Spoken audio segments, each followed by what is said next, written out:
म्हणजे एक साधासा प्रश्न असतो की मी प्रेग्नंट आहे, न्यूली मॅरिड असतात, 6-7 महिनेच झालेले असतात प्रेग्नन्सीला, तर whether we should intimate or not, आम्ही सेक्शुअली ॲक्टिव्ह राहावं का नको, हा साधासा प्रश्न विचारणं पण त्यांना खूप अवघड वाटायला लागतं.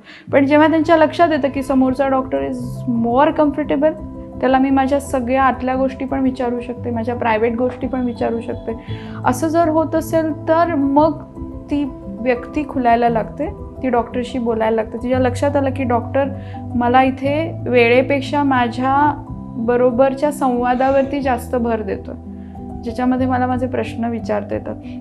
आणि डॉक्टरसुद्धा तसा वेळ देतात.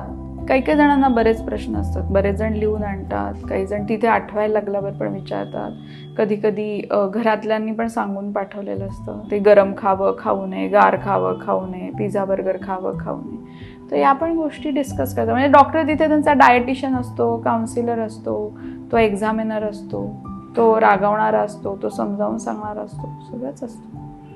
एक आपला जवळचा मित्र असं म्हणून बघायला पाहिजे डॉक्टरकडे.